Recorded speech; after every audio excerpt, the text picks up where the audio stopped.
chaque personne a son temps de sa part. Lorsque vous lisez le livre de Luc chapitre 2 verset 41, les parents de Jésus allaient chaque année à Jérusalem à la fête de Pâques. Jésus, Dieu l'a envoyé pour nous bénir, pour nous sauver, pour être une source de bénédiction pour nous, car Jésus est notre Pâques. Depuis que Marie a porté Jésus dans son ventre, elle allait chaque année à la fête de Pâques.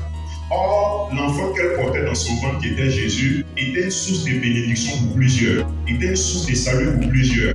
Il y a plusieurs personnes qui étaient dans des situations pour lesquelles Jésus devait les délivrer. Mais malheureusement, le temps de Jésus n'était pas arrivé. Ceux qui étaient dans cette situation que Jésus devait délivrer étaient dans la souffrance. Ceux pour lesquels Jésus était venu pour délivrer étaient dans des situations difficiles. Parce qu'il fallait que le temps arrive pour que Jésus meure à la croix, afin que sa mort soit une source de bénédiction pour ceux pour lesquels il est arrivé. Et pendant que les parents de Jésus allaient chaque année, il se trouvait quelqu'un pour lequel Jésus allait prendre sa place. On l'appelait Barabbas. Barabbas a été mis en prison depuis plusieurs années.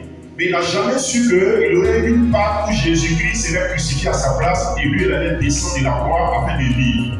Et ceux pour lesquels ce monsieur a été mis en prison, la Bible dit qu'il a été mis en prison pour un meurtre. Normalement, les meurtriers, on ne les libère pas. Parce qu'un meurtrier, il va vivre les sentences de son maître. Dans aucune nation, on ne libère les meurtriers. Parce que ceux-là, on les châtie, soit on les met sur la chaise électrique, soit on les pend, soit vraiment on les décapite, soit ils sont dans la prison jusqu'à ce qu'ils meurent. Donc le sort de Barabbas était déjà scellé. Dans sa prison, il n'espérait plus vivre. Dans sa prison, il n'espérait plus rien. Et la Bible dit, ce qui est surprenant, il a été mis en prison parce qu'il avait commis une sédition. La sédition, c'est quoi? Il avait commis une rébellion. Or, à cette époque où Jésus est venu dans le monde, le peuple d'Israël était sous le joug des Romains, de sorte qu'il y avait des gouverneurs farouches. L'une des choses que les Romains n'aimaient jamais, c'est la rébellion.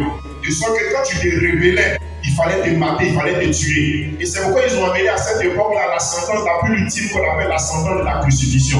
C'était une manière pour eux de révéler à tous les autres rebelles que quiconque aura l'audace de se révéler, il sera sous la potence, il sera vraiment sur ce bois-là, pour lequel, étant sur le bois, tous les autres auront à le voir pour lui dire: ce que tu as fait là, il ne faut plus faire ça parce que celui qui le fait aussi là, voici les répercussions auxquelles il sera aussi confronté.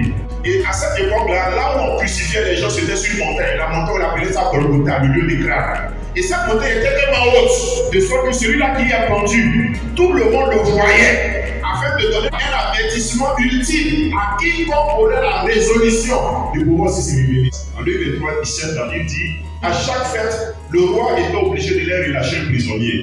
Une prison, c'est quoi? C'est vraiment un lieu en 4 murs dont les mouvements sont réglementés. Dans la prison, tu ne peux pas courir. Dans la prison, tu ne peux pas vraiment aller là où tu veux parce que tu es barricadé de 4 côtés.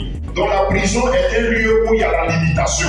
Limitation financière, limitation matérielle, limitation spirituelle. Dans la prison, tu ne peux pas te marier. Dans la prison, tu ne peux pas faire ce que bon te semble. Parce que ceux qui t'ont mis là pour ne pas que tu fasses ce que tu veux. Et Barabbas était dans cette prison-là. Mais il n'avait jamais su qu'un jour de Pâques, il sortirait de cette prison-là. Or, au verset précisant, la Bible dit quoi? Les parents de Jésus allaient chaque année à Jérusalem à la fête de Pâques. Donc, chaque année où ils y allaient, il y a un prisonnier qui était relâché. On n'a pas dit 2 ni 3, on dit un prisonnier. Donc, il y a 33 prisonniers qui furent libérés pendant les 33 ans de Jésus. Mais Barabbas était encore toujours là-bas. Et donc, dans sa prière, Barabbas attendait un sauveur. Barabbas attendait une bénédiction. Il attendait une grâce. Mais il n'a jamais su que la grâce qu'il attendait, sa maman allait chaque année à Jérusalem à la fête de Pâques. Jusqu'à ce que Jésus atteigne les 33 ans de sa vie, au point où, à cet âge-là, il soit tué, afin que par la mort de Jésus-Christ, par le choix qu'a été Jésus pour mourir à la croix, Barabbas puisse descendre de sa croix, afin que Jésus-Christ prenne sa place.